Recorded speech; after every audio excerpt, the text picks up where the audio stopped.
Hello, Barkadahan! Nako, eto na naman kami. Welcome po sa Kabarkada Chat with Alvin. Ito ang Usapang D.H. So, dun ho sa episode 1 natin, nung nakaraan, maraming salamat sa nunod. At nako, ang daming mga nagpadala ng questions at nag-comment, kung maalala nyo ho, our episode 1 was about duties and responsibilities. Kaya ngayon, if you have questions naman about your employment, once again, okay, i-post nyo lang po yung mga questions nyo ngayon dito sa aming Facebook Live. At ang ating guest experts from WINTIP Employment Agency will help. This is Carrie and Norie. Hello. Good morning. Hi, good morning. Thank you for today. Sige. And of course, don't forget, this program is sponsored by WINTIP Employment Agency. They are pioneers in the industry, and it's over 35 years now. They offer high-quality, tailor-made services for helper and employer evaluation, skills verifications for relevant training purposes. So now, we are ready. And today's topic, Carrie and Norie, is very important. Okay, why is it important? Kasi nga naman, if we work, we have to have salary. And we need salary, of course, for our day-to-day life. So, okay, don't be shy, don't be embarrassed. Send us your questions. Anything that has to do with salary. Like, it's here. See, today's topic, benefits and entitlement. Okay, so, can we start? Mm-hmm. Huh? Sure. Okay. We have over the line our caller today. Her name is Jing. Hi, Jing. Hello, sir. Good morning. Hi, Yes. Jane. Hello, Jane. Okay, Jing, do you have any questions? Anong tanong mo ba ngayong araw na to tungkol sa mga sahod, benefits at entitlements? Oo, sa mga sahod. Sa sahod, di ba, ang nakalagay pag halimbawang mag-delay siya ng, mabigay ng, pag-ibigay yung sahod, pag-delay siyang 1 week, di ba pwede na yun i-complain, pwede na yun i-reklamo? So, you mean your salary is delayed for a week? Sa, sa salary, sir. Okay, so, sige, i-check natin kay Carrie and Norie. What exactly is the law in terms of giving the salary to the helper? I mean, most of the time, I would say, the employers will pay salary to the helper at the end of the month. But there is a grace period for 7 days, for the employers to pay the salary. So no later than the 7 days grace period after the month to be paid to the helper. So, Jane, there is a grace period daw na 7 days. So, Norie, pwede mo bang explain further? Okay, for example, your salary is end of the month. Okay, so accord sa law merong 7 araw na grace period. So pag lumagpas doon, syempre wag muna tayo gumawa ng hakbang. Okay. 'Di ba? Pwede nating tawagan yung agency mo. Kumbaga magandang usapan para both parties walang maging problema.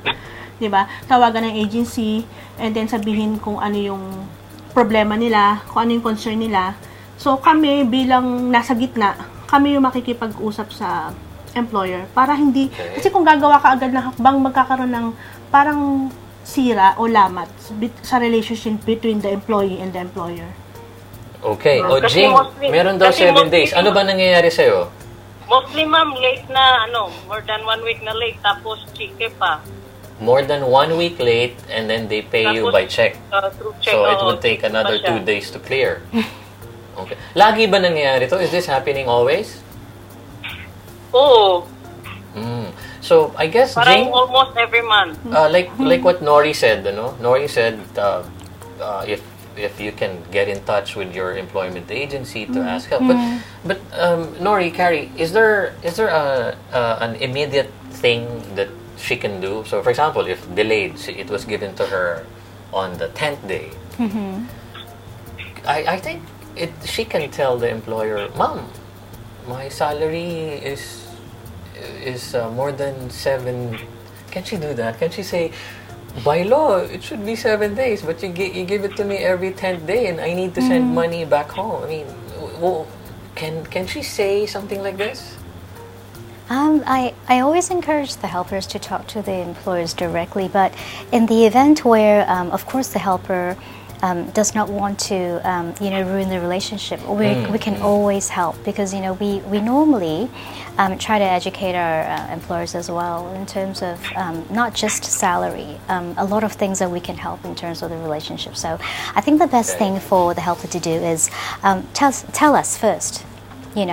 This is happening, so if we can lend a hand, of course, when we talk to the employer, we will delicately, tell the employer Agreed. that this is the law, and definitely the helper comes to Hong Kong, to make money. And for them to send money back home is very important for them. Yes, so, yes, so I'll very explain, much. this factor to the employees so they would really understand. Number one, to pay salary on time. Number two, there's a critical need for the helper to send money home. So, this would be a better way to I would say, translate to the employee, telling them, hey, you got to pay the salary. Yeah, that's right. So, siguro, Norie, Jing, baka pwede naman niyang tawagan yung agency niya, kung dumaan siya sa agency. And Pwede niya tawagan yung agency anytime naman kung may problema yung mga aplikante. Ang dapat lang naman talaga nilang, ang isa sa mga dapat nilang takbuhan is sa agency, kasi makakatulong talaga kami sa paano i-open ito sa mga employer. Gaya nga nasabi ni Carrie, kaya nga tayo nagtrabaho sa Hong Kong para sumahod, kumita. Kasi kailangan ito ng pamilya nila sa Pilipinas. Correct. So we will try to explain it to the employer. Yung about sa law. Okay. Jing, pag nangyayari ba to, na-try mo ng talk to the employer? Nasabi mo ba? Or wala kang lakas na loob na sabihin? Halimbawang i-remind mo siya, minsan nagagalit pa dahil sasagot sa'yo busy. She Ganon, said kailangan if she siyang intindihin. reminds the employer that it's late again, employer will say, "Oh, sorry, very busy," like that. So, but you know what? Like what Norie said and Carrie said here, maybe you can get help from your employer, from your agency, right? Because the agency was the one who gave you the employer. So maybe you should try that, and then alam mo, Jane, just like WINTIP, dun sa last episode namin, sila, when they do service to the helpers, they really make sure that the helper and the employer would have a very nice relationship. So, maybe this time, subukan mong kausapin yung agency mo and sabihin mo yung concerns. Kasi makukuha naman yan sa magandang usapan, di ba? At the end of the day, it's, communication and what you guys agreed upon. Okay, so, Jing, that's one. Meron ka bang follow-up na tanong tungkol sa sahod, allowances, benefits? Sa mga example, sir, pag halimbawang mag-holiday sila, halimbawa, magpunta sila sa ibang bansa, mga palagay nating 9 days. 9 days on holiday. 9 days silang wala sa Hong Kong, so maiiwan ako. Tapos, lahat ng pagkain, kung anong pagkain natira sa ref, kakainin nila lahat yan bago sila umalis. Parang ubusin nila yung kung anong stock meron sa ref. So, wala ka ngayong pagkain? Oo, walang pagkain, wala silang iiwan na food allowance, and then, yung 7 days na yan, kailangan i-take mo ng off yun. Bali, 2 days na lang ang matira. 2 days na bago sila bumalik. Yun lang yung hindi mo off kasi kailangan mong maglinis, ayusin ang bahay bago sila bumalik. Okay. Wala ka namang magawa kasi pag sabi ka na ayaw mo, hindi din naman sila papayag. Ayaw mo rin namang mawalan ka ng trabaho, so kailangan mo isin. Okay, so i-Englishin ko lang para masabi ko kay Ma'am Carrie. She said employer went on holiday 9 days. And then they said you should go on it's also your day off or holiday for 7 days. And then when they're about to leave, they're going to finish all the food in the fridge. So when they're gone, she doesn't have any food in the fridge and did not also give food allowance. Yeah, there was no food allowance. So, what should be done here, or what should be the case? For us, most of the time, employees do call us for advice. If they go on holidays for say more than 3 or 4 days, what should they do? Shall I leave the helper home or shall I? But of course, legally, if the employer goes away, I think there are two things they have to be very mindful of. Number one, they cannot force the helper to take leave as well. Okay, ideally, because everything has to be agreed, but this should not be the case. And number two, the employer should provide food, for the helper whilst they're on holiday. Okay, Norie, explain more further. Okay, yung 7 days na yon, annual leave or day off? Jing, ano daw yung 7 days na yun? Pinag-day Day off? off, sir. Tapos, binabawas Day sa off? annual So, leave. Tapos holiday na bawas sa annual leave. Okay. So parang pinag-annual leave na siya. Parang gano'n? Parang ganon. Actually, hindi po pwede yun eh. Kasi kung ang employer is out of the country, ang helper, hindi dapat i-deduct yun sa annual leave or day off. So, mag-stay lang siya sa bahay, gawin niyo yung dapat niyang gawin, linis, bantayan yung bahay. Okay. And then regarding sa pagkain, kung wala talagang iniwan yung amo, pwede niyang i-message, ma'am, wala akong pera dito or wala kang naiwan na pang-allowance sa pagkain, to let the employer knows na siya yung magpo-provide muna. And then itago niya lang yung mga receipt. Then kung dumating yung employer, pakita niya yon and then pa-reimburse niya. Okay, Jing, ito ang tanong.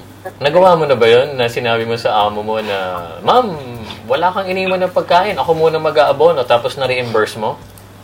Hindi, sir. Kasi na kanya off. She wasn't able. She tried to do that. So, dapat akong mag-provide ng pagkain sa sarili ko. Okay, pero hindi mo na-try na you texted your employer and say, I will buy first my food and then I will just charge you later. Nasubukan mo sabihin yun? Hindi, sir. Okay, so siguro Kaya you nga, can... Alvin, di ba, last week sinabi natin, kailan meron tayong open communication Open sa amo. communication. Yeah. Laging merong open communication. May communication dapat lagi sa amo. Okay, Jing, so siguro... Siguro okay pag yung amo mo open, kaso ang amo mo mahirap i-approach. Oh, she was saying it's good if the employer is like easy to talk to, but I believe some employers are probably because stress at work, wherein you're afraid to approach and tell the employer how you feel, Okay, with this thing, if that's the case, let's say the employer is just maybe she's so busy, maybe she's one executive in somewhere. One company.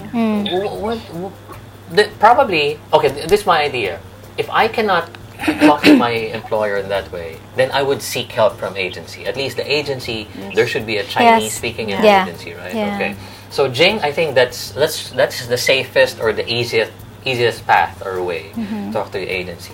But one way or the other, it would come a time you need to try, right? Because like what Norie said, Jing, open communication. In our last episode, open communication is important. So, kasi, Alvin, kung hindi mo itatry, walang mangyari. Wala namang masamang itry yun eh, di ba? So, pag nag-okay, so, magandang kinalabasan nun. So, pag hindi pa rin, so that's the time na tawagan niyo yung agency niya. what do you think? She can take that, how do you say that? Leap of faith, take that chance and talk to your employer openly and say how you feel. Is it a good advice? I think, open communication is not just on this issue. I think open communication should be from the start. When the helper, comes to stay with the family, I think as for employers, they should also foster open communication with the helpers. I mean, that's what we do at the company. We try to, I wouldn't say educate, but share our experience with the employers on different issues that may arise normally when new helpers come. So I mean, for employers, we do encourage them to really talk to the helpers. See how they're doing. Okay, any kind of difficulties you're facing. How can we help? Okay. Because the helpers normally, I would say 90% of the helpers are afraid to talk to the employers. Yeah. Probably if I were in their shoes, I would feel the same. Yeah. Okay. So, ayan, Jing, siguro ang una is kung medyo hirap kang i-approach yung amo mo, try to use the employment agency, ano? Pero dyan ka lang, Jing, ano? Okay, Norie, Carrie, we have questions from Facebook. Okay, the first one is, if we get sick, are we entitled to sick leave? I suppose yes, right? Yes. How many sick leaves do they have in a year anyway? By Um, law or none by law, as long as it, okay. So at least, well, first thing is you're entitled to sick leave. Yeah. So, okay. Kung may sakit ka, of course, sabihin mo sa amo mo. And then, employer, kailangan kang dalhin agad, immediately sa hospital. Doctor or sa hospital. Doctor. And then, yung doctor magbibigay ng medical report or na kailangan mo magpahinga ng gitang araw. With pay yun, ha? Yes, yes, With pay. yes. Okay, with pay. So, okay, reminder, if you get sick, go doctor, and doctor will give you the Medical certificate that you're sick, and then, let's say, recommended 2 days, 2 3 days, days, Right. and then with 2 pay. days leave. Okay. Yeah, sick leave. Okay, another Facebook. They went on vacation. Are we entitled for travel allowances, going to airport, or some food allowance? Wait, what does this mean? It means if they went on holiday, going to the airport, meaning susundo siya sa airport? Yun Maybe ba yun? I think if the helper will take a vacation in the Philippines. Oh, okay. Is that like annual leave? Yes, Possibly, maybe annual right? leave. So, Annual leave. Employer must give $100 travel allowance to the helper from employer's place airport? to the airport. Oh, Yeah. I Because didn't on know that. contract, Yeah, it's 100. 100. 100. Okay. O yan, Jing, may natutunan ka ngayon, ha? So, $100 must be given sa OFW to pay Home to for airport. home Yeah, so at to- least shoulder their But wait a expenses. minute, Yeah. how much is home to airport? Around 50 if you take the bus, right? Is it 50? $30. 30? 33 like. Okay, so then $100. Okay, okay. So, Jing, thank you very much. Sir? Do you have any more questions? Yung about din sa officer, na hindi ka pwedeng bumaba ng before 7, tapos kailangan dapat before 8 ng gabi na sa bahay ka na. Kasi magluluto ka pa ng dinner nila. She said during her day off, you are not allowed to get out of the house before 7. So it means she needs to stay further until 7 o'clock. Okay, so, and then curfew, you have to come by 8 o'clock, right? Okay, Norie, Yeah. what's your comment here Actually, we discussed it before, right? Last in time. episode 1? Yeah. Okay. So, ang day off kasi ng yung curfew nasa employer yan eh. Okay. Pero pag umuwi ka na ng bahay, ito yung nasa law ha. Hindi mo na kailangang magtrabaho. Magtrabaho pa. Okay. Uwi ka ng 7 or 8 and then Off mo pa rin off mo yun. pa rin yun. Pero depende pa rin kasi yung ibang helper na pamahal na sa kanila yung employer, mabait naman, especially yung mga bata. So, Correct. meron silang initiative or kusang palo na ginagawa na lang nila yung na pag may nakita silang hugasan na lang nila, ganun. Yan yung that's what we call a very healthy, good employer-employee relationship. Relationship. Okay, now, yung naman, yung you can only leave, you cannot, hindi ka pwede lumabas bago mag-alas 7, ganun. Depende na rin yun sa Depende amo, na diba? sa employer yun kasi eh. Oo. Okay, so depende na yun, Jing, again, babalik tayo dun sa open communication. I mean, try to be as open as possible and Kasi minsan, isang beses nag-report ako sa agency nun, sir, tapos siguro kinausap nila ang amo, and then yung amo parang bumait, siguro mga isang linggo daw. Kita mo na? And then after that, isang linggo lang bumait? Hindi naman bumait, siguro. Tapos, after 1 week or 2 weeks, balik na naman sa Balik sa dating dati. O di tawag ka ulit sa agency. Pero at least nakatulong yung agency, di ba? Okay. So, parang sige. Tapos, kailangan ang work mo, naka-write down lahat-lahat. Pagdating sa alaga mo, kasi alaga ko, sir, asong bulag. So, kailangan, ilista ko yan lahat. Halimbawa, kung anong oras siya kumain, gaano karami ang nakain niya. Wait. Anong We oras need siya to tell this umihi, to Carrie. gaano kadami yung naihi ng aso. Yung ganon. Yes, she's taking Tapos care of kailangan, the dog. halimbawa, yung magluto ka, Oh. kailangan mong ilista din lahat anong una mong ginawa. Kung magdediretso ka lang doon mag-start ka lang doon sa pagluto, ayaw. Dapat, kailangan, magsimula ka doon sa pagbili. Bumili ka rin ganito. Tapos, pag uwi mo, hinugasan mo siya, pinrepair mo siya, nilinis mo siya, saka niluto, nilagyan mo ganito, ganyan. Alam mo, dapat pala ikaw yung tumawag sa amin ng first episode kasi yan ang topic natin, job duties and responsibilities. So, it's just a quick one only Carrie. She said she has a dog. She takes care of a dog. Right. But the dog is blind. Ah. So, she needs to be there all the time with the dog.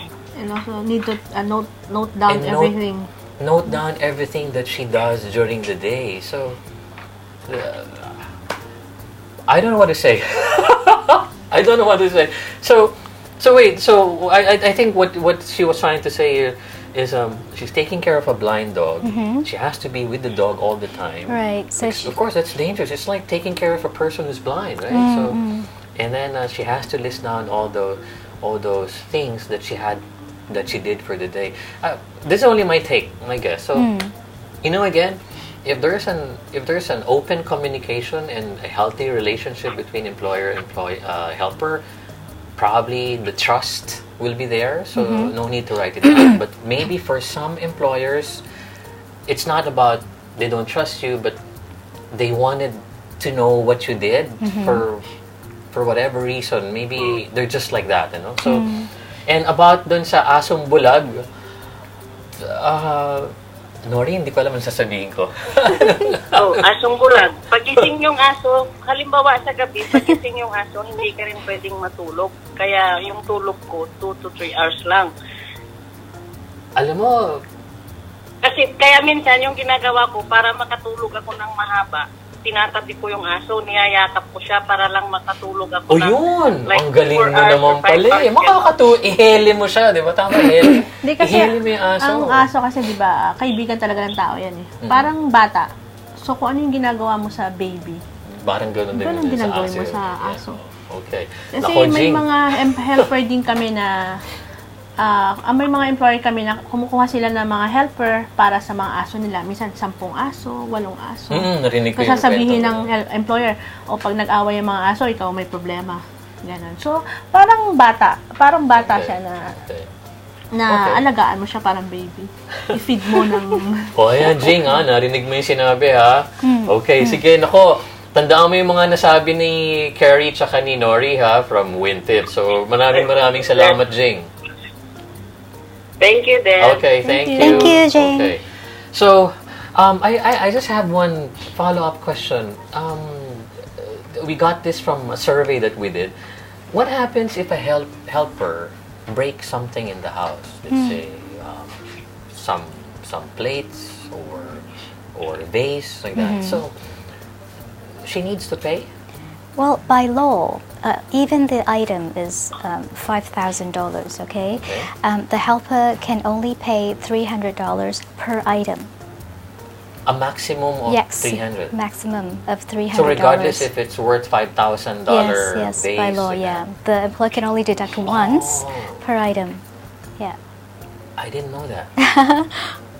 I didn't know that. So, ganun pala yun, Norie, 300? Yes, Hong Kong law yun eh. Nasa Hong Kong law yun. Kahit gaano pa kamahal yung gamit na nabasag mo, worth 20,000 or yung damit, 5,000, yung employer, pwede ka lang i-deduct ng 300 per item. Per item. So, kunwari, nasunog mo yung damit sa plancha while ironing, it's just 300. Yes. But, I think 70% of employer, may mga puso naman sila. Hindi nila dinala. Yeah, they don't deduct. So, sasabihan lang na, okay, next time, be careful, don't do it again. Yeah. Okay.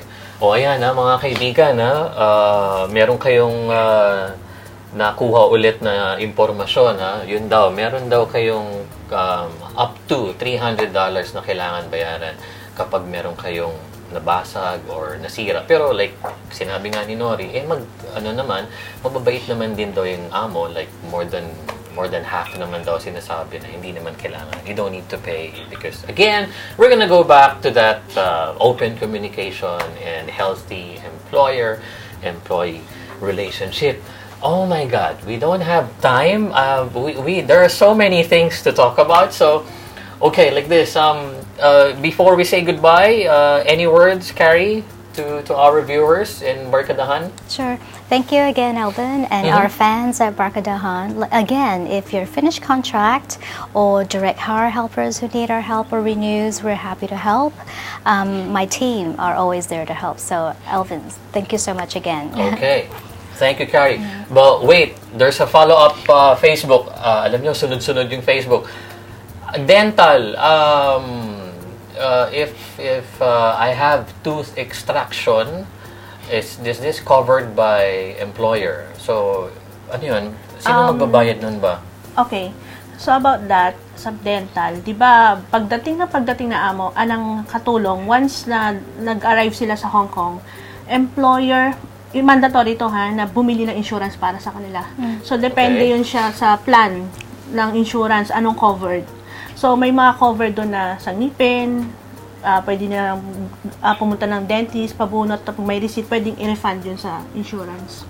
Okay, so ibig sabihin, yung medical insurance that they got for the employee should cover dental. Yeah, depends sa kinuha ng But what if the plan they got for the helper does not include dental? Then employer needs to pay the tooth yung bunot? As far as I know. Supposed to be, right? I mean, no, not really. Not really. So what's it? But usually nasa plan yun eh. Na-covered ng ng insurance. Okay. So dun ho sa nagpadala nung question na yun, normally daw yan, it's in the plan that the employer got for you as your insurance. So yan, okay. So salamat dun sa nagtanong na yun. Okay, Norie, your last message siguro before we go? Okay, thank you, Alvin. Thank you, mga kabarkada. So again, Sir, may question ako, sir. Ay, nandiyan ka pa pala, Jing! Jing, o sige, isa na lang ha, kasi wala na tayong oras. Okay, Jing. Sir, last question. Yes. Saan pwedeng ireklamo yung agency, sir, na nang-hold ng documents like passport? Oh. Tapos, sir, yung halimbawang alam na nga niya yan na pangit yung ugali ng amo na yun, but still, pag terminate or nag-break yung katulong at may katulong na lumapit sila sa kanila, bibigay pa rin nila dun sa pangit na ugali ng amo. Alam mo, if agency issues, I think you should go to the consulate, Is it, Norie? Carrie? If agency issues, consulate is number depende one. sa agency yan eh. Kasi for us sa agency namin, kung ano yung tama, yun ang ginagawa namin. That is we good to know. we always follow the Hong Kong labor law. Okay. Kung ano yung tama at mali. So I think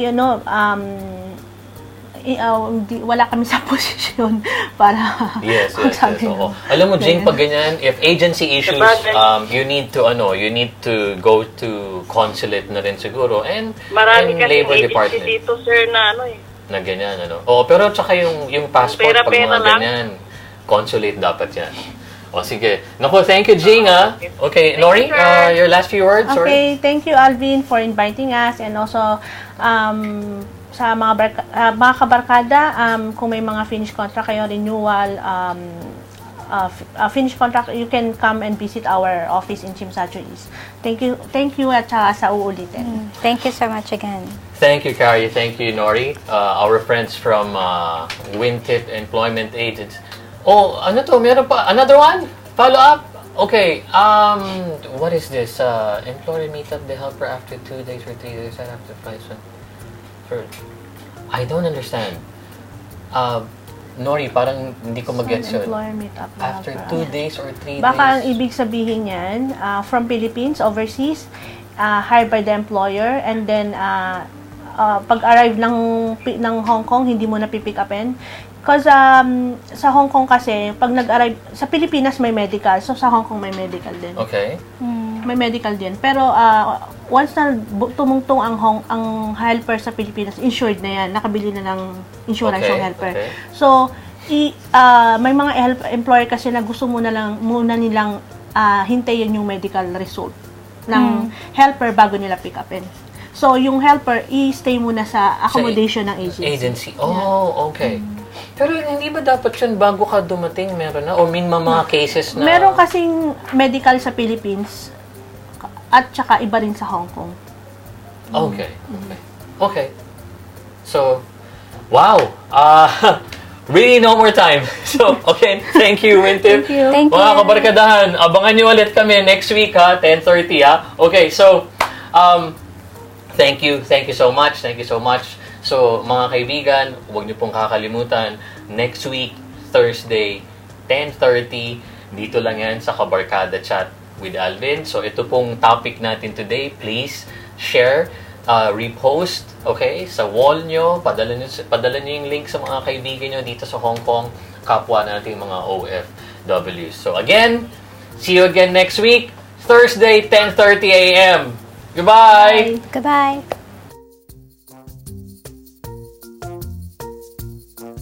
Ang mga opinyon at pananaw ng host at mga respondents ay kanilang pansariling pananaw at hindi nangangahulugang opinyon din at sinasang-ayunan ng kumpanya at ng mga namamahala.